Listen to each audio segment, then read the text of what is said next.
নবী সাল্লাল্লাহু আলাইহি ওয়াসাল্লাম যেদিন ইন্তেকাল করছেন, একেবারে যেদিন ইন্তেকাল করছেন, বুখারীর riwayat, আমি নিজে পড়াইছি। আম্মা জান আয়েশা রাদিয়াল্লাহু তাআলা আনহা, ওনার বুকে মাথা রাখা অবস্থায় নবীজি ইন্তেকাল করছেন।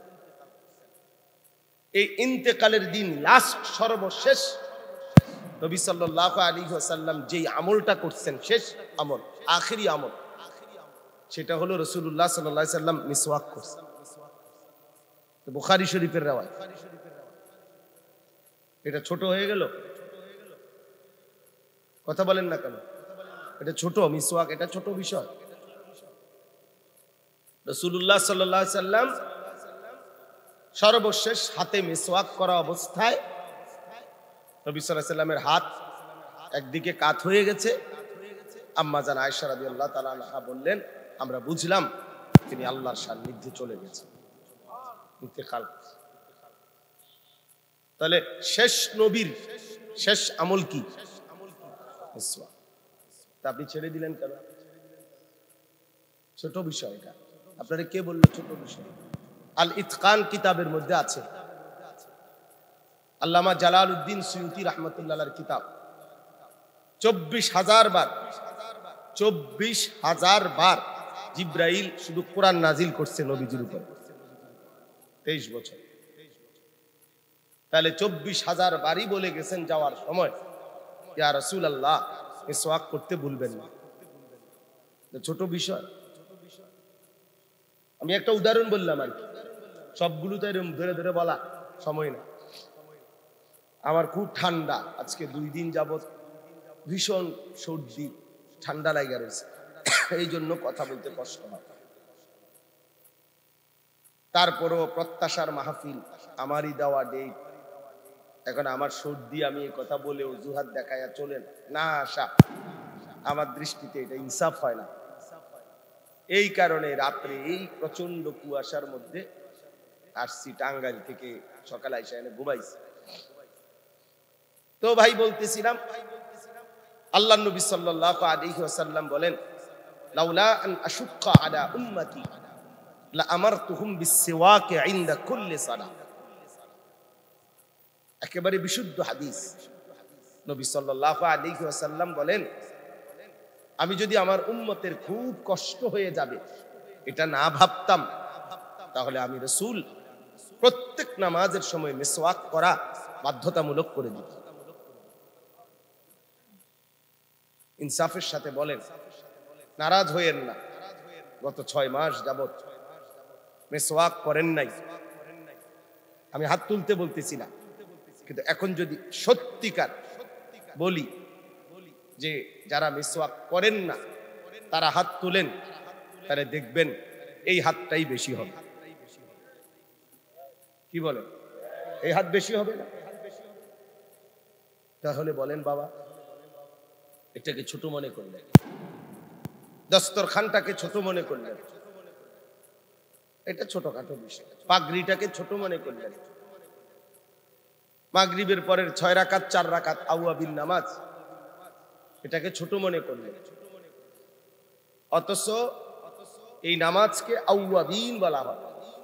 বান্দার মধ্যে আল্লাহ তাআলার প্রতি পূর্ণ আনুগত্য, একেবারে পুরা আল্লাহর দিকেই ঝুঁকে আছে, ধ্যান, খেয়াল, দিল, মন, ফিকির 24 ঘন্টা আল্লাহর দিকে যার ফিকির, নজর, মুখাপেক্ষী, আল্লাহর মুখী, তারে বলা হয় আওয়াব, কোরআনের শব্দ। আর এই জন্য এই নামাজটাকে বলে আওয়াবিন। অর্থাৎ এই নামাজটা যারা পড়ে তারা এমন আল্লাহর বান্দা হয় যাদের ধ্যান ও খেয়াল সব কিছুতে আল্লাহর দিকে ফেরা। এই মাগরিবের সুন্নাতের পরের যে নফল, আপনি এটা ছোট্ট বিষয় মনে করলেন? রাসূলুল্লাহ সাল্লাল্লাহু আলাইহি ওয়াসাল্লাম বলেন, আলাইকুম বিকিয়ামিল লাইল ফাইন্নাহু দাবুস সালিহিন। তোমরা প্রত্যেকেই তাহাজ্জুদ নামাজের প্রতি যত্নবান হও, তোমাদের পূর্ববর্তী সর্বযুগের সমস্ত নেককার সালিহিন আল্লাহর প্রিয় বান্দাদের চিরাচরিত অভ্যাস, আখলাক ছিল তাহাজ্জুদ নামাজ পড়া। সর্বযুগে, শুধু আমাদের নবীজির জামানার না, এর আগেরও সর্বযুগের আমল এটা। এটা ছোট বিষয় হয়ে গেল? তাইলে নবী এত গুরুত্ব দিলেন কেন? এই জন্য প্রিয় বাপ, শুরুতে কথাটা এই জন্য বলে নিল, ইসলামের এক তো হলো আমরা বলা, আমিও বললাম কিছু, আপনিও বললেন। আরেক হলো ইসলামকে নিজের মধ্যে, আল্লাহর দ্বীনকে পুরাপুরি নিজের শরীরে, নিজের জিন্দেগিতে বাস্তবায়ন করা। এটাও ভীষণ জরুরি, এটাও ভীষণ জরুরি। ইসলামে রাসূলুল্লাহ সাল্লাল্লাহু আলাইহি সাল্লামের কোন আমলকে ছোট মনে না, ছোট মনে না। সাহাবায়ে কেরাম এক বিন্দু সুন্নাত, এক চুল ছোট মনে করতেন। আমি একটা উদাহরণ দিয়ে এই প্রসঙ্গটা শেষ করতে চাই। আর একটা উদাহরণ দিচ্ছি। ছেলেরা, তোমরা যারা এই হাতে মোবাইল, তোমরা এগুলো নামাও, হাতের মোবাইলগুলো সরাও ভাই, নামাও বললাম আমি, নামাও। একটা মোবাইল আর ধরে রাখো না, এই যে হাতে ধরে রাখছো যেসব মোবাইল, ভাইয়া নামাও, এটা আমার আদেশ, তাহলে এখান থেকে উঠে যাও। বললাম এনতে সরো, তাইলে এমনি শোনো, চেহারার দিকে তাকাও, এমনি শোনো। 24 ঘন্টা সবকিছুই মোবাইলের মধ্যে ধরে রাখতে হবে। এটা কি জরুরি বাপ? তোমার কলিজায় আসবে কোন দিন? তোমার দিলে আসবে কোন দিন বাবা? মোবাইলের মধ্যে 1 লক্ষ ওয়াজ থাকলে কবরের আযাব মাফ। বাংলাদেশের 100 বক্তার সাথে একটা একটা ছবি থাকলে কবরের আযাব মাফ। তো কি এটা? মোবাইলে ওয়াজের কি কম পড়ছিনি কোনো? বাংলাদেশের সব বক্তার ওয়াজই মোবাইলে আছে, আছে না? তো খালাস। কিন্তু নিজের জন্য গ্রহণ করা দরকার, নিজের সবক দরকার ভাইয়া। তো বলতেছিলাম, রাসূলুল্লাহ সাল্লাল্লাহু আলাইহি ওয়াসাল্লামের একজন বিখ্যাত সাহাবী ছিলেন হযরত হুযায়ফা রাদিয়াল্লাহু তাআলা আনহু।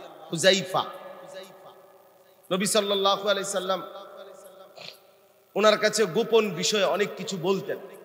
সাহিবুস সিররিন নবী, নবী সাল্লাল্লাহু আলাইহি সাল্লামের গোপন বিষয় জাননেওয়ালা। এই সাহাবী একদিন পারস্যের রাজ দরবারে, পারস্য বলতে এখন যেটাকে ইরান বলে, এবং আর আশপাশে তৎকালীন সময়ে সর্ববৃহৎ সাম্রাজ্য ছিল পারস্য এবং রোম। আজকের ইউরোপ আমেরিকার মতো ক্ষমতাধর ছিল। তো পারস্য সাম্রাজ্য রাজ দরবারে তিনি গেছেন ইসলামের দাওয়াত নিয়ে।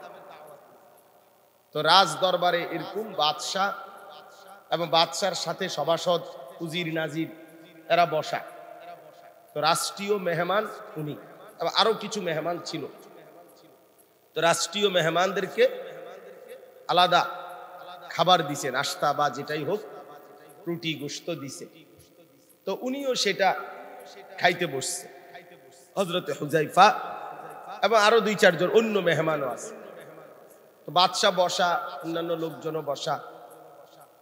এই সময় হযরত হুযায়ফা রাদিয়াল্লাহু তাআলা আনহুর হাত থেকে রুটির একটা টুকরা, ছোট্ট কদ্দুর, ওই যে রুটির সিরা টুকরা পড়ে গেছে।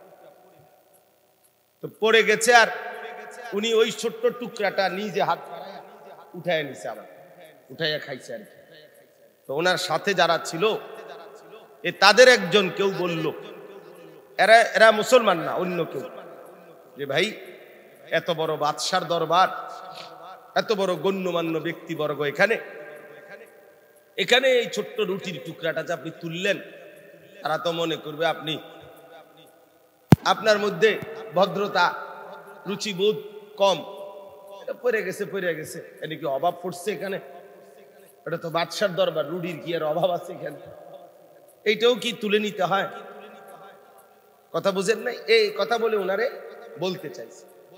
অথচ ফেলে দেওয়া খাবার, রুটির এক কোনাও আপনার তুলে খাওয়া, এটা রাসূলুল্লাহ সাল্লাল্লাহু আলাইহি সাল্লামের সুন্নাত।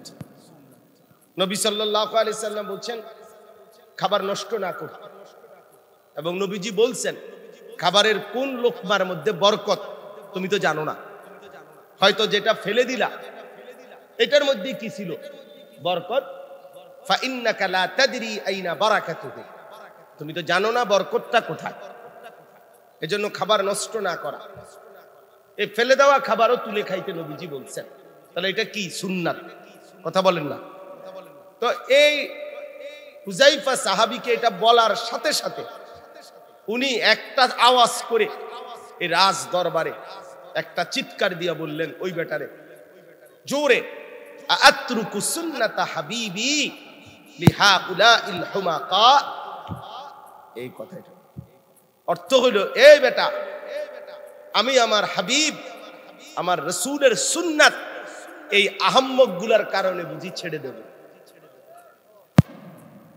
এই লিহাউলাইল হুমাকা আহমকের বহুবচন। বলো কি বেটা, তোর এই সমস্ত রাজা বাদশাহ আমার রাসূলের সামনে এগুলার কোনো বেল আসেনি, এগুলো আমি গনায় ধরিনি বেটা, এ তো আমার রাসূলের সুন্নাত, এ তো আমার নবীর সুন্নাত এটা। অতএব আমি তো আমার রাসূলের সুন্নাত এই আহম্মকদের কারণে ছাড়তে পারি না। এই জন্য বললাম বাপ, মেহেরবানি করে আপনারা এটা বুঝতে শিখবেন।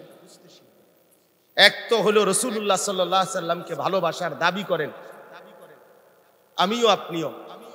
কেউ একজন মুসলমান সামান্য এক জাররা পরিমাণ ঈমানও যার আছে, সে নবীর প্রতি বিদ্বেষ রাখতে পারে না, এটা স্বাভাবিক কথা, এটা আমরাও বুঝি। রাসূলুল্লাহ সাল্লাল্লাহু আলাইহি সাল্লামকে ঘৃণা করতে পারবে না সে, এক বিন্দু ঈমান থাকলেও। কিন্তু ভালোবাসা দাবিদার তো আমিও আপনিও সবাই, কিন্তু ভালোবাসার প্রমাণ সুন্নাতের অনুসরণ। এই কথাটাই বলল, সুন্নাতের অনুসরণ। এক তো হলো ভালোবাসেন মুখে বলেন, আরেক হলো কর্মে বাস্তবিক অর্থে প্রমাণ করে দেখা।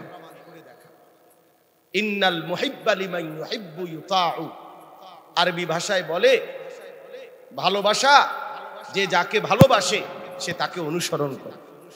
এটা চিরাচরিত মূলনীতি। মানুষ অনুসরণ করে তাকে, পছন্দ করে যাকে। মানুষ পছন্দ করে যাকে, অনুসরণ করে তাকে। কাজেই কোন ব্যক্তির মধ্যে তার চাল চলন, উঠা বসা, চেহারা, সুরত, এটাই প্রমাণ করে সে কাকে অনুসরণ, কাকে পছন্দ করে। আপনি মুখে বললে কি হবে? আপনি বলেন আপনি আল্লাহ রসুলকে ভালোবাসেন, তো আপনার চেহারায় দাড়ি নাই কেন? আপনি বললেন আল্লাহ রসুল সাল্লাল্লাহু আলাইহি সাল্লামকে ভালোবাসেন, তো আপনি হালাল রোজগারের প্রতি যত্নবান না কেন? আপনি বলেন আপনি আল্লাহর নবী সাল্লাল্লাহু আলাইহি সাল্লামকে ভালোবাসেন, তো আপনি বিড়ি সিগারেট খান কেন? বলেন, ইনসাফের কথা বলেন। আপনি বললেন আপনি আল্লাহ রসুল সাল্লাল্লাহু আলাইহি সাল্লামকে ভালোবাসেন, তো আপনার ঘরে নাচ গান, রঙিন টেলিভিশন চলে কেন? আপনি বললেন আল্লাহর নবী সাল্লাল্লাহু আলাইহি সাল্লামকে ভালোবাসেন, তো মাথার চুল কোনদিন নবী সাল্লাল্লাহু আলাইহি সাল্লাম কিভাবে রাখতেন এই ব্যাপারে খেয়াল করে শুনে জেনে রাখছিলেন কখনো? মিসওয়াক কোথায় আপনার? কই ব্রাশের কথা তো ভুল হয় না, মিসওয়াকের কথা মনে পড়ে না। ডাইনিং টেবিল ভুল হয় না, দস্তরখানের কথা মনে পড়ে না কেন? আপনি শুনেন নাই মিসওয়াক নবীজির সুন্নাত? আপনি শুনেন নাই দস্তরখান নবীজির সুন্নাত? আপনি শুনেন নাই দাড়ি রাখা নবীজির সুন্নাত? তো আপনি এটা বুঝেন না কেন? কার কাছে দাঁড়াবেন? হাসরের ময়দানে কিভাবে দাঁড়াবেন? যারা বিড়ি সিগারেট খান, বাবারা চাচারা বলে, এই দুর্গন্ধওয়ালা মুখ নিয়ে নবী সাল্লাল্লাহু আলাইহি সাল্লামের সামনে কিভাবে দাঁড়াবেন? বলেন, ইনসাফের কথা বলেন, আল্লাহকে সাক্ষী রেখে বলেন। রাসূলুল্লাহ সাল্লাল্লাহু আলাইহি সাল্লাম এক সেকেন্ডের জন্য কোনোদিন দুর্গন্ধ পছন্দ করতেন না। তার পবিত্র দেহ মোবারক 24 ঘন্টাই মেশক আম্বরের ঘ্রাণ বইত। তিনি হাঁটলে কোনো দিকে পরবর্তী ব্যক্তিরা বুঝতো নবী আরবি সাল্লাল্লাহু আলাইহি সাল্লাম এই রাস্তা দিয়ে গেছেন। কেমনে বুঝতো? কিভাবে বুঝতো? মেশকের ঘ্রাণে বুঝতো। ওই জায়গাটাই ঘ্রাণ হইতো। আল্লাহ নবী সাল্লাল্লাহু আলাইহি সাল্লামের ঘাম মোবারক সাহাবায়ে কেরাম আতর হিসাবে, সুগন্ধি হিসাবে ব্যবহার করতেন। তাইলে যিনি কখনোই, হাদিসে আছে নবীজি বলছেন, কাঁচা পেঁয়াজ, কাঁচা রসুন খাইয়া তোমরা আমাদের সামনে মসজিদে ইমানদারদের মজলিসে আইসো না, এই দুর্গন্ধে মুমিনেরও কষ্ট হয়, এই দুর্গন্ধে ফেরেশতারও কষ্ট হয়। আল্লাহ নবী সাল্লাল্লাহু আলাইহি সাল্লাম জুমার দিন মসজিদে নববীতে সবাই একসাথে হইতো, একবারে বেশি চাপাচাপি করে বসতে হইতো। নবীজি সাল্লাল্লাহু আলাইহি সাল্লাম বলছেন, গোসলুল জুমআতে ওয়াজিবুন, প্রত্যেক প্রাপ্তবয়স্ক ব্যক্তির জন্য জুমার দিন গোসল করা বাধ্যতামূলক। কেন বলছেন? যেন ইমানদারের ঘামের কারণে এই উপস্থিত সদস্যদের কারো কষ্ট না হয়, কষ্ট না হয়। তাহলে দুর্গন্ধ তিনি এতটা অপছন্দ করতেন, তা আপনি বিড়ি সিগারেটওয়ালা এই মুখ নিয়ে নবীজির সামনে কেমনে দাঁড়াবেন বলেন? বাবা 60 বছর বয়স, 50 বছর বয়স, এখনো এই বদভ্যাস ছাড়িয়ে দেওয়ার সময় হয় নাই? আপনি মরতেন না? আপনি আল্লাহ তাআলার সামনে দাঁড়াইতেন না? বলেন। কোরআন শরীফে স্পষ্ট আছে, কোরআন শরীফের আয়াত, আল্লাহ তাআলা বলছেন জাহান্নামীদের যে খাবার, জাহান্নামীকে যে খাবার দেয়া হবে, ওই খাবারের বৈশিষ্ট্য হলো লা ইউসমিনু ওয়া লা ইউগনি মিন জু'। সূরা গাশিয়ার মধ্যে আছে। আল্লাহ বলেন জাহান্নামীর খাবারের মধ্যে কোনো পুষ্টি, শরীরের কোনো পুষ্টিও হবে না এবং পেটও ভরবে না, ক্ষুধা নিবারণ হবে না। এই বিড়ি সিগারেট সরাসরি জাহান্নামী খাবার। বিড়ি সিগারেটের মধ্যে কোনো পুষ্টিও নাই, বিড়ি সিগারেটের দ্বারা ক্ষুধাও নিবারণ হয় না। এজন্য বিড়ি সিগারেট জাহান্নামী খাবার, জাহান্নামীদের খাবার। এই জন্য যে ব্যক্তি বিড়ি সিগারেট, এটা ফালতু লোক, একদম ফালতু লোক। তার ন্যূনতম কোনো বিবেক বিবেচনা, দিমাগ, আকল বলতে কিচ্ছু নাই, ফালতু মানুষ। আগুন মিয়া কোন সুস্থ স্বাভাবিক স্বাভাবিক মানুষ, পাগল না, মাতাল না, সুস্থ মানুষের কাছে আগুন প্রিয় হইতে পারে না। এটা আগুন না, নাকে মুখে দিয়ে কি বাহির করো, এটা ধোঁয়া বাহির করো। আগুন, আগুন কিভাবে একজন মানুষের প্রিয় হয়? আগুন তো জাহান্নামী, আগুন তো জাহান্নামের সিম্বল, চিহ্ন। আগুন কেমনে মুসলমানের প্রিয় হয়? ছি ছি ছি, লজ্জা থাকা উচিত, হায়া থাকা উচিত, হায়া থাকা উচিত। এটা খেয়াল রাখবেন। আপনি আজকের থেকে ছেড়ে দেন, আমি বললাম না, আজকের থেকে ছেড়ে দিবেন যাদের মধ্যে এই বদভ্যাস আছে। বিড়ি সিগারেটের দুর্গন্ধ সাংঘাতিক দুর্গন্ধ। বিড়ি সিগারেট যেই পুরুষ নিয়মিত খায়, ওই তার বউ, এই মহিলার জন্য, তার জীবনের, মহিলার সবচেয়ে বড় অভিশাপ জীবনের, যে তার জামাই বিড়ি খাওয়াই না। এই বেডি, এই বেডির জীবনের সবচেয়ে বড় লানত, এটা কষ্ট, বিপদ, যে বেডি এই দুর্গন্ধওয়ালা একটা অপদার্থ নিয়ে বছরের পর বছর জীবন কাটায়। একটা দুর্গন্ধ পুরুষ নিয়া, নাকে মুখের দুর্গন্ধ নিয়া এই মহিলাটা তার সময়টা কাটাইতে হয়। এই জন্য এটা খেয়াল করা। আপনি কেন আল্লাহ রাসূল সাল্লাল্লাহু আলাইহি সাল্লামের সামনে কিভাবে দাঁড়াবো আমরা?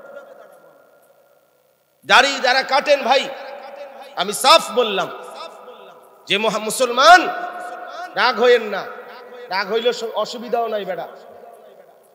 দাড়ি যে কাটে নিয়মিত, এই যে যারা দাড়ি কাটেন, সে সরাসরি রব্বে করিমের সাথে ঘোষণাকারী বিদ্রোহী, সে আল্লাহদ্রোহী মানুষ, সে বিদ্রোহী, বাগী। বাগী মানে বিদ্রোহী, আল্লাহর সাথে যে চ্যালেঞ্জ করে সে। কেমনে? কারণ হলো আল্লাহ তাআলা প্রতি 2 দিন পর পর, 3 দিন পর পর, 1 সপ্তাহ পর পর যতবারই দাড়ি কাটে, ততবারই নতুন করে দাড়ি আবার বের হয়। এই চুল, এটা আল্লাহ করে। কথা বলেন না? আমাদের চুল কাটলে আবার চুল বড় করে, এটা কে করে? তো তাহলে এই দাড়ি বড় করে কে? তাইলে এই গাদ্দার কি বুঝাইতে চায়?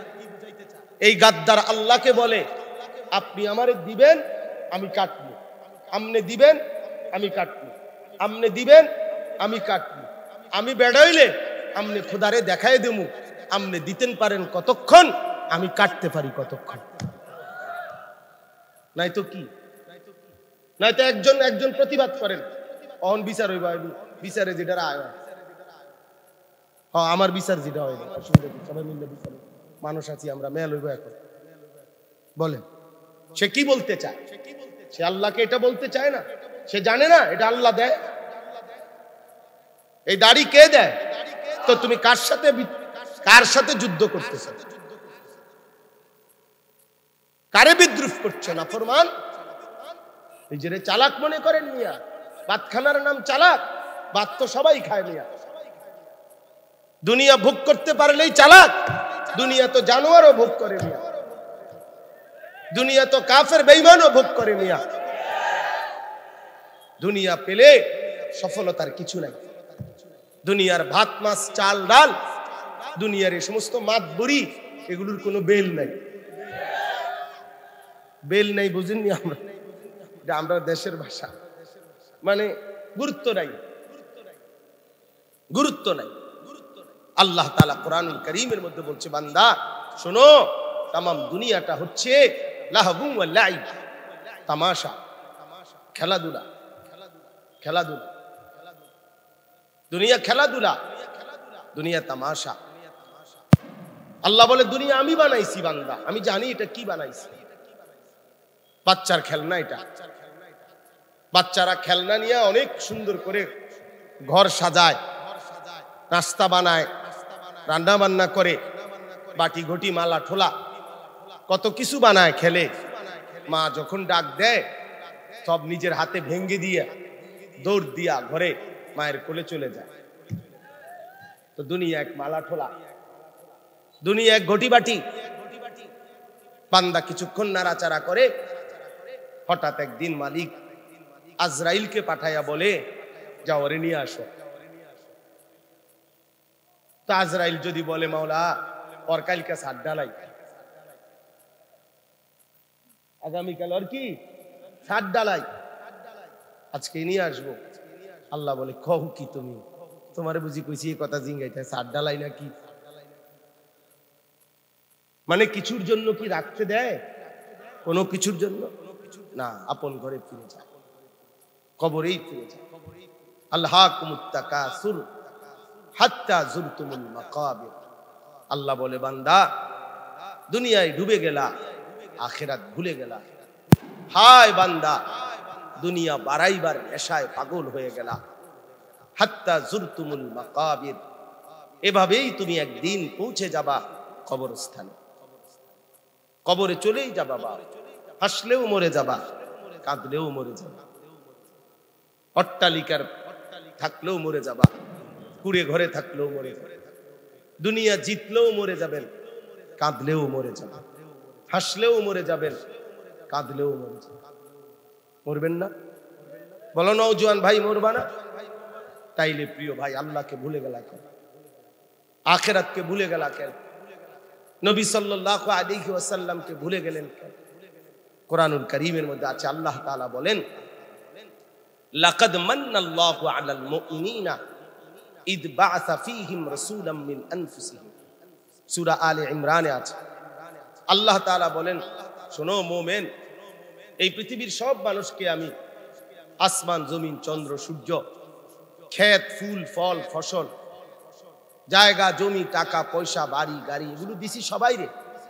এগুলো তেমন উল্লেখযোগ্য কিছু না, এগুলো দেখো না, আমি গণা তো ধরি না। অনুগতের চাইতে অবাধ্যকে আমি বেশি দিছি, ইমানদারের চাইতে নাফরমানকে আমি দুনিয়া বেশি দিছি বান্দা।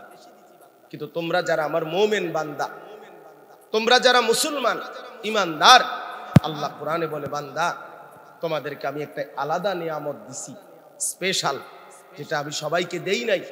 সেটা হলো আমার কলিজার টুকরা একজন রাসূল ছিল, আমার এক বন্ধু ছিল, আমার এক হাবিব ছিল, আমার এক মাহবুব ছিল, যাকে আমি খুব ভালোবাসি, যারা আমি বহুতই পছন্দ করি। আমার সেই প্রিয় রাসূল, আমার সেই প্রিয় বন্ধু মুহাম্মদ সাল্লাল্লাহু আলাইহি সাল্লাম, তাকে তোমাদের জন্য দিয়ে দিলাম। আমি রাসূল দিলাম, এই নবীকে দিলাম তোমাদের জন্য, এটাই হলো তোমাদের জন্য আমি আল্লাহর সবচেয়ে বড় অনুগ্রহ। বাতের থালা না, বিল্ডিং ইতান না, ইতান ধোকা, এগুলা না। হাজার হাজার কোটি কোটি মিলিয়ন ডলারের বাড়ি ঘর প্রাসাদ উঠতেছে, শুনছেন? পুরে ছাই হয়ে গেছে। মিলিয়ন মিলিয়ন ডলার, আমি বুঝতেনও না মিলিয়ন মিলিয়ন ডলার কত। ইতান আমগন সবাই রিজিং গেলে সাসারা, আমি কবেন কিতা করলেন, বাংলা করলেন না ইংরেজি করলেন। মিলিয়ন মিলিয়ন ডলার কি তাই করতে পারবো কেউ? জানে মিলিয়ন মিলিয়ন মানে কোটি কোটি কোটি কোটি টাকা ব্যয়ে নির্মিত এক এক ভবন, এক এক স্টুডিও। পৃথিবীর সবচেয়ে বেশি অসভ্যতা, নোংরামি, অশ্লীলতা, বেহায়াপনা, উলঙ্গপনা, জিনা, ব্যভিচার এর মূল আখড়া যেটা মেন কেন্দ্র পৃথিবীতে যেখানে ছিল, আমেরিকার ক্যালিফোর্নিয়ার এই লস অ্যাঞ্জেলস, হলিউড, এই ওইটা পুরা ছাই হয়ে গেছে, একদম ছাই, এখনো জ্বলতেছে। গত মঙ্গলবারে শুরু হয়েছে, আজকে মঙ্গলবার, এখনো নিয়ন্ত্রণে আসেনি।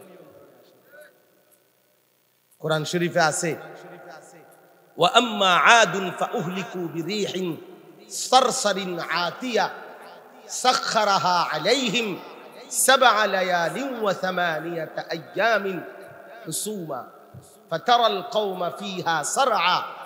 আল্লাহ বলেন, ইতিপূর্বে এক অবাধ্য নাফরমান জাতি যারা ছিল আদ জাতি, হুদ আলাইহিস সালামের আমলে সীমালঙ্ঘন করছিল আমার নাফরমানিতে, আমি আল্লাহ এক টানা 7 রাত 8 দিন লাগাতার ঝড়ো বাতাস দিয়ে ওই জাতির সবগুলো মানুষকে আমি আল্লাহ ধ্বংস করে দিয়েছি।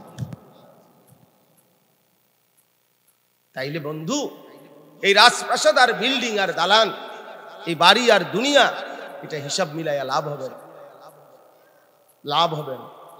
কোটি কোটি মিলিয়ন ডলারের মালিক এখন রাস্তার ফকির। আল্লাহ সবক দিছে, বেঈমান আজ কত বছর যাবত ফিলিস্তিনে গাজার মুসলমানদেরকে আগুন লাগাইছ। ইসরায়েলের ওই কুত্তাদের সবচেয়ে বড় সহযোগী এই আমেরিকার ওই বেঈমানরা।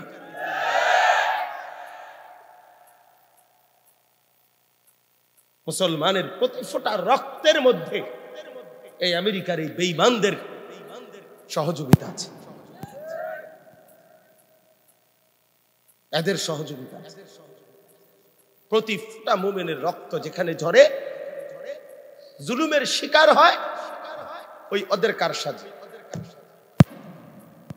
এই জন্য বন্ধু, আমরা আল্লাহর দিকে ফিরা দরকার। ছেলেরা তোমাদেরকেও বলি, বাপ বলা তো উচিত, লম্বা সময় বলা উচিত তোমাদেরকে, লম্বা সময়, সারা রাত সারা দিন বলা উচিত, কিন্তু আমরা তো ছোট্ট মানুষ, কুলাইতে পারি না। এই জন্য বললাম, আমি বাবাদের কাছে আমি ব্যক্তিগতভাবে এটা বুঝাইতে চাচ্ছি, কথা থেকে শুরু করলাম যেখান থেকে রাসূলুল্লাহ সাল্লাল্লাহু আলাইহি সাল্লামের সৌন্দর্য, ওনাকে গ্রহণ করা। আল্লাহর কসম, বাপ আল্লাহ বলছে, বান্দা তোমরা মুমিন, তোমাদের জন্য আমি আল্লাহর সবচেয়ে বড় হাদিয়া কে নবীকে দিলাম। কাকে দিলাম? রাসূলকে দিলাম, রাসূলকে দিলাম। নবীকে পেয়ে যদি খুশি হও, তারকে গ্রহণ করে তার মতো যদি জীবন গঠন করে, তার সুন্নাত মোতাবেক অনুসরণ করে জীবন যদি সাজাইতে পারো, আল্লাহ বলে, বান্দা তাইলেই হবে আমি আল্লাহ তাআলার রাজি, খুশি, এবং আমি আল্লাহ তোমাকে ইউহিব্বুকুমুল্লাহ, আমার ভালোবাসাও দেব, ওয়া ইয়াগফির লাকুম যুনুবাকুম, গুনাহও মাফ করে দেব। আল্লাহ তাআলা আমাদেরকে তৌফিক দান করেন, আল্লাহ তাআলা আমাদেরকে কবুল করেন, বলেন আমিন। প্রিয় ভাই, দেখেন আমি কয়েকটা আয়াত পড়ছি, আয়াতগুলোর তর্জমা শুনাই, তাইলে কথা শেষ। দেখেন একটা জরুরি বিষয়, এই আয়াতগুলোর তর্জমা শুনবার ক্ষেত্রে একটা ছোট্ট কথা বলি, সেটা হলো আল্লাহ তাআলা আমাদের প্রত্যেকের, আমরা যারা এখানে মুমিন মুসলমান, আমরা সবাই জওয়ান, যুবক, কিশোর, তরুণ, তোমরাও ঈমানদার, আমার বাবা চাচারাও আপনারাও ইমানদার। সবাই শুনেন, আমাদের জিন্দেগি দুইটা হালাত। একটা হলো আমাদেরকে হতে হবে মুত্তাকি। আল্লাহ তাআলা বলছেন, বান্দা তোমাদেরকে আমি ঈমান দিলাম, এবার আমি তোমাদের কাছে চাই তাকওয়া। তাকওয়া যদি তোমরা গ্রহণ করো তাহলে তোমরা হবে মুত্তাকি, আর মুত্তাকির জন্যই আমি আল্লাহর জান্নাত। এখন তাকওয়া কি বা মুত্তাকি হওয়া মানে কি? একবার সহজ কথা, গুনাহ ছেড়ে দেওয়া, আল্লাহর হুকুম পালন করা, এটাকেই বলে তাকওয়া। সমস্ত গুনাহ ছেড়ে দেওয়া, সমস্ত আদেশ পালন করা, এটাই তাকওয়া। একেই বলে মুত্তাকি, একেই বলে মুত্তাকি। এখানে আল্লাহ তাআলা, আমি 10টা আয়াত পড়ছি, লম্বা ব্যাখ্যা করার জন্য না, শুধু তরজমা বললেই বুঝবেন। এই 10 আয়াতে 29 পারা 77 নম্বর সূরা, সূরা মুরসালাত, এই সূরার 10টি আয়াত। এর মধ্যে আল্লাহ তাআলা প্রথম বলছে, তোমরা যারা গুনাহ ছেড়ে দিবা, নেক আমলে অভ্যস্ত হবা, তাদের পুরস্কার বলছে। এরপরে দ্বিতীয় অংশে নাফরমান, পাপী, মিথ্যাবাদী, আল্লাহর অবাধ্য যারা হবা, তাদের প্রতিফল কি হবে সেটা বলছে, সেটা বলছে। এই তরজমাটা শুনুন, তাইলে বুঝবেন, আপনি ফয়সালা নেবেন, আপনি অনুগত হবেন নাকি অবাধ্য হবেন, অনুগত নাকি অবাধ্য। আল্লাহ তাআলা বলেন, ইন্নাল মুত্তাকিনা ফি যিলালিন ওয়া উয়ুন, নিশ্চয়ই যারা মুত্তাকি, যারা তাকওয়াবান, তারা জান্নাতের ছায়াতেই থাকবে। ওয়া উয়ুন, এবং জান্নাতের ঝর্ণা বেষ্টিত নহরের মধ্যেই তারা থাকবে। সুবহানাল্লাহ। তাহলে মুত্তাকি মানে কি? মুত্তাকি মানে হলো গুনাহমুক্ত ব্যক্তি, মুত্তাকি মানে হলো আল্লাহর ইবাদতে অভ্যস্ত ব্যক্তি। এই দুইটা একসাথে হইতে হবে। চাচারা এই কথা মনে রাখেন। এক হলো যে নামাজ পড়ে তারে বলে নামাজি, যে রোজা রাখে তাকে বলে রোজাদার, যে হজ করে তারে বলে হাজি সাহেব, যে দান সদকা করে তাকে বলে দানশীল। এটা হলো একটা আমল, একটা পরিচয়। কিন্তু এই লোকটা মুত্তাকি, এই লোকটা ফরহেজগার, এই লোকটা দিনদার, এই লোকটা আল্লাহওয়ালা, এইটা বলতে হইলে পুরা দিন মানা, সমস্ত হুকুম পালন করা, সমস্ত নিষেধ বর্জন করা, দুইটার সমন্বয় জরুরি। তাইলে বলবে মুত্তাকি, তাইলে বলবে দিনদার, তাইলে বলবে নেককার। শুধু নামাজ পড়লে নেককার হয় না, শুধু রোজা রাখলে নেককার হয় না, শুধু হজ করলে নেককার হয় না, শুধু দান সদকা করলে নেককার হয় না। এটা একটা আমল। পুরা দিন মানলে আল্লাহর যতগুলো হুকুম মানার চেষ্টা করা, যতগুলো নিষেধ তার থেকে বিরত থাকা, এই দুইটা মিললে এরপরে হয় মুত্তাকি, নেককার, আল্লাহওয়ালা, জান্নাত। এখন আমি তো দেখছি আপনি আসরের নামাজ পড়ছেন, আমিও কই আপনি নামাজি, নামাজ পড়ছেন, আপনি যে এরপরে বিড়ি ধরাইলেন, কথা বুঝেন নাই? আমিও তো দেখছি আপনি আসরের নামাজ পড়ছেন, আমিও কই, আমি মানি, কিন্তু এরপরে তো আপনি সাদওয়ানে গিয়া রঙিন টেলিভিশনের সামনে বইলেন, এটা কি তা? আপনি যদি এখন আবার বেডির নাচ দেখেন, উলঙ্গ নর্তকীর নাচ দেখেন, নাটক সিনেমা দেখেন, আমি তো দেখছি আপনি নামাজ পড়লেন, এরপরে দিয়ে আবার দোকানে গিয়া এই জাগাত 100 গ্রাম কম দিয়া 1 কেজি বেচে লেলেন। মালটা 3 নম্বর, আপনি দিকন 1 নম্বর, কথা বুঝেন নাই? মালটা চায়নাও না, আপনি কোন জাপানি। এত বড় কাঁচা মিথ্যা কথা কেমনে বললেন? এই বাটফারি কার থেকে শিখলেন? কথা বলেন। তাইলে বুঝা গেল, শুধু নামাজ পড়া, শুধু রোজা রাখা, এই 1টা 2টা 4টা যথেষ্ট না আখিরাতের জন্য। সমস্ত গুনাহ ছাড়তে হবে, সমস্ত হুকুম পালন করতে হবে। বলে আমি পারমুনি, আমনে পারমুননি, এটা আপনার যিনি বানাইছেন, যিনি হুকুম দিছেন, আপনারে ওই যোগ্যতা দিয়েই উনি আপনারে পৃথিবীতে পাঠাইছেন। আল্লাহর কসম, শরীয়তে এমন কোনো বিধান নাই যা বান্দা পারবে না অথচ আল্লাহ তাকে করতে বলছেন। এটা হতেই পারে না, এটা হইলে জুলুম হবে, আর আল্লাহ জুলুম করে না। আমার শরীরে এই যোগ্যতা নাই, আমার কোমরটাই বাঁকা হয় না, আমি তাল গাছের মতো সোজা, আপনি আমার এখন রুকু দিতাম, তাইলে না হয়তো জুলুম। আপনি কি তাল গাছের মতো সোজা? আপনার কোমর বাঁকা হয় না, আপনার কপাল নিচের দিকে যায় না, তো আপনি সেজদা দিবেন না কেন? এই ছেলেরা বাবা বলো। প্রিয় সন্তান আমার, যুবক আমার, তুমি আমার ছেলে, তুমি আমার ভাই, তুমি আমার বন্ধু। প্রিয় ভাই, আমি তোমাদেরকে বলি, তোমরা যারা ক্ষুধার 365 দিনে এক বছর কোনোদিন ফজরের নামাজ কোনোদিন পড়ো না, আমি স্পষ্ট বললাম, তুমি ফজরের নামাজ, এই নামাজের সেজদা, 5 ওয়াক্ত নামাজের সেজদা যাদের প্রতিনিয়ত ছুটে যায়, মনে রাখো তুমি মানুষের বাচ্চা না, তুমি মানুষের বাচ্চা না। যার কপালে সেজদা নাই তারে মানুষের বাচ্চা বলে না, হয় মানুষ না, হয় মানুষ না। যে কপালে সেজদা নাই এটা আপাদ মস্তক জানোয়ার, আপাদ মস্তক, এটা হাইওয়ান, এটা চতুষ্পদ জন্তু। আমি বলি, আল্লাহ তাআলা কোরআনে বলছে, ইবলিস তুই সেজদা দিলি না, আজকের থেকে তুই শয়তান। এই যেদিন থেকে ইবলিস সেজদা দেয় নাই সেদিন থেকে শয়তান। এর আগে তাকে শয়তান বলা হতো না।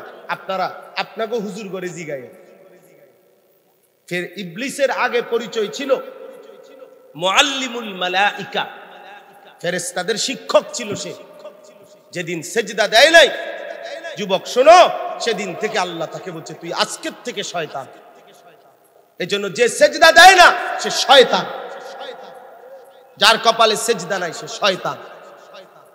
আল্লাহ তাআলা বলছে, ইবলিস তুই সেজদা দিলি না, ফা ইন্নাকা রাজিম, আজকের থেকে তুই রাজিম, অভিশপ্ত।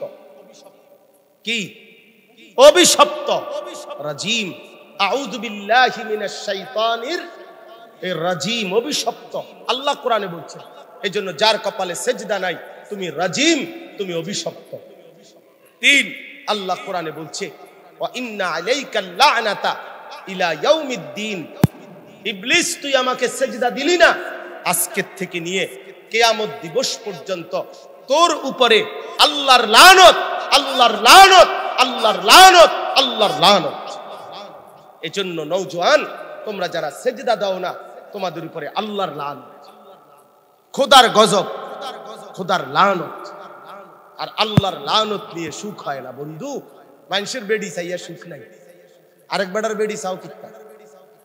হ্যাঁ, মোবাইলের নর্তকী দেখো কেন বেশরম, উলঙ্গ ছবি দেখো কেন বেহায়া?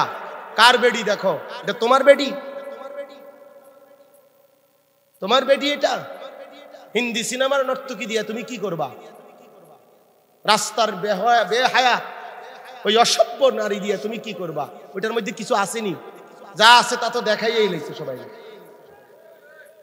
কথা বলেন না কেন? সিনেমার নর্তকীর আছেনি কিছু? সে তো যা আছে তা দেখাই রয়েছে, টাকা দিয়ে বেচেই লাইছে। তার হাসিতেও তো টাকা, তার শরীরেও তো টাকা, আগুন ছাড়া আর কি সেখানে? ওর আছেটা কি? চরিত্রহীন নারীর আছে কি? বেহায়া বেপর্দা নারীর আছেটা কি? সে তো তার জীবন যৌবন বিক্রি করে দিছে, সে তো তার জীবন যৌবন রাস্তাতে ছেড়ে দিছে, তো তার আর আছে কি? তারে আর কি পাইবা তুমি? এই জন্য বন্ধু, চরিত্রহীন হইও না, নষ্ট হইও না, আখলাক বরবাদ করো না।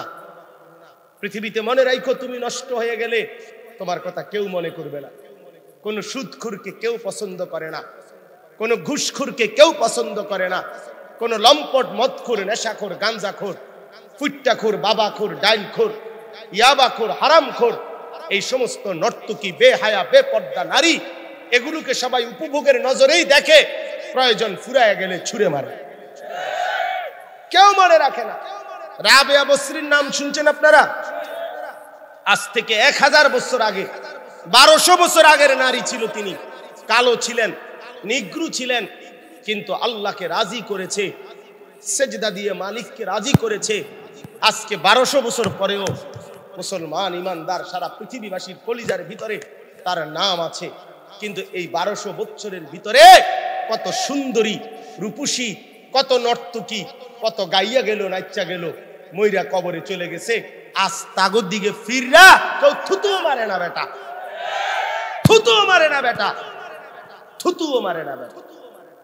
কিন্তু রাবেয়া বসরি এখনো আছে, মরিয়ম এখনো আছে, হযরতে আসিয়া সেই ফেরাউনের স্ত্রী যিনি ইমানদার ছিলেন, তার নাম আমরা জানি না? কত হাজার বছর আগে। ইমানদারা লক্ষ বছরও হারায় না, আল্লাহকে যে রাজি করে সে হাজার বছরও হারায় না। আর নাফরমান অল্পতেই ছিন্ন ভিন্ন হয়েছে। হ্যাঁ, গায়ের জোরে মর্যাদা আদায় করা যায় না।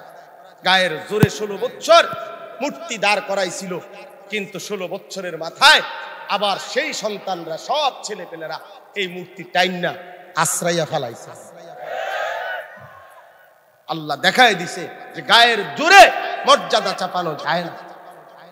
ইজ্জত আল্লাহর পক্ষ থেকে আসে। কার পক্ষ থেকে আসে? আল্লাহর পক্ষ থেকে। ক্ষমতার দাপটে ইজ্জত হয় না, অহংকারে হয় না। এই জন্য আমি অনুরোধ করছি, আমার প্রিয় ছেলেরা, আমার বাবারা, আপনারা প্রত্যেকেই এই ফিকির করেন। প্রত্যেকে গুনাহ ছেড়ে দেন, বাপ গুনাহ ছেড়ে দেন। ছেলেরা বাপ নষ্ট হইও না, চরিত্রহীন হইও না বাপ। আমি অনুরোধ করলাম, তোমরা জানো না কোরআন শরীফের একটা মূল নীতি আছে, কোরআনে আল্লাহর একটা মূল নীতি আছে। আল্লাহ তাআলা মানুষের অবস্থার পরিবর্তন করে। আল্লাহ কোরআনে বলছে, ওয়া তিলকাল আইয়ামু নুদাবিলুহা বাইনান নাস। আমার এই কথাটা নওজোয়ান তোমরা মনোযোগ দিয়ে শোনো। আল্লাহ বলছে আমি অবস্থা মানুষের পরিবর্তন করি। মানুষের সব সময় সুখ যায় না, মানুষের সব দিন দুঃখ যায় না, মানুষ সারা দিন কাঁদেও না, মানুষ সারা বছর হাসেও না। ঠিক কিনা বলেন? অবস্থা বদলায় কিনা, পরিবর্তন হয় কিনা পৃথিবীতে? ঠিক আজকে 100 বছরের বেশি, সেই 1920 খ্রিস্টাব্দের দিকে উসমানী খেলাফত, সারা পৃথিবীব্যাপী মুসলিম খেলাফতের পতন হয়েছিল। তারপরে আজকে 100 বছরের বেশি সময় ধরে সারা পৃথিবীতে মুসলমান নির্যাতিত, জুলুমের শিকার। সারা পৃথিবীতে কোটি কোটি মুসলমানের রক্ত ঝরতেছে। আজকে বহুদিন হয়ে গেছে, বহুদিন হয়ে গেছে। কিন্তু আল্লাহ তাআলা এই নতুন শতাব্দীর সূচনাতে 100 বছর একটা মুসলিম আমরা নির্যাতিত, মজলুম, জুলুমের শিকার। কিন্তু আল্লাহ তাআলা নতুন করে, মনে রাখবেন, আফগানিস্তানে ইসলামের পতাকা উঠছে। উঠছে কিনা? সিরিয়ায় ইমানদারের বিজয় হয়েছে কিনা? বাংলাদেশে মজলুমের বিজয় হয়েছে কিনা? কথা বলেন। এই সারা পৃথিবীতে নতুন করে কালেমার বিজয় হচ্ছে, পতাকা উঠছে, শুরু হয়েছে। তার মানে এটা স্পষ্ট, এইবার অবস্থার পরিবর্তন এবার যখনই হবে, এবারের পরিবর্তন ইসলামের বিজয় ইনশাআল্লাহ, কালেমার বিজয় হবে ইনশাআল্লাহ, ইমানের বিজয়। এই কথা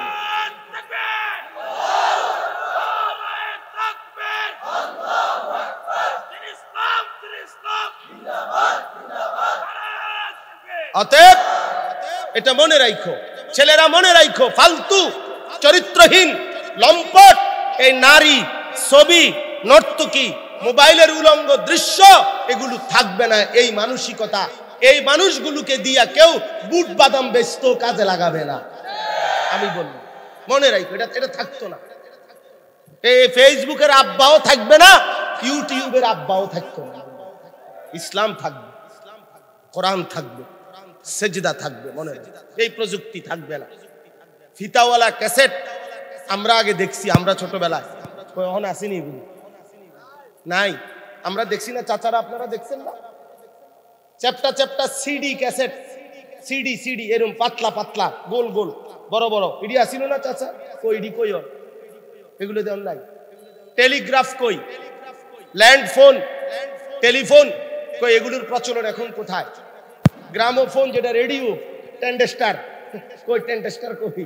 এখন রেডিও আসেনি, এখন চলেনি, এগুলো চলে না। ডাক টিকেটের, ডাক পিয়নের চিঠি কই? এগুলোর প্রচলন আসেনি এখন।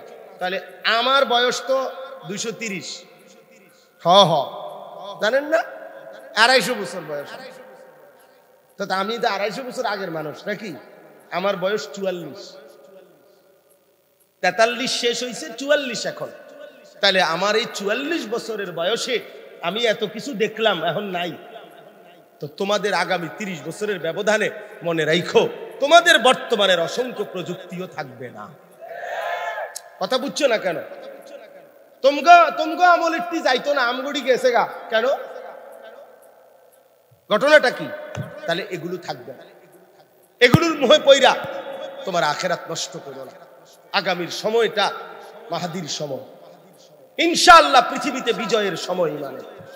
এই জন্য আমি অনুরোধ করছি, প্রিয় ভাই আমার, বাপ আমার, গুনাহ ছেড়ে দাও, নাফরমানি ছেড়ে দাও। আল্লাহ আমাদেরকে তৌফিক দান করেন। এই শেষ করছি।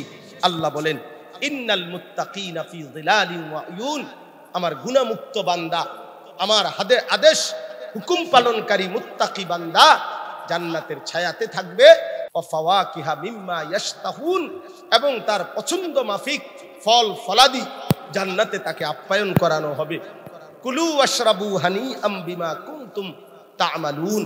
আল্লাহ বলে, তোমরা যে যা নেক আমল করেছো জান্নাতে তার প্রত্যেকটার বিনিময়ে আল্লাহ বলবেন, বান্দা আমার এই বিস্তীর্ণ জান্নাত নিশ্চিন্তে আরামে খাও, পান করো, উপভোগ করো। অতএব নেককারের পুরস্কার আখিরাতে মিলবেই।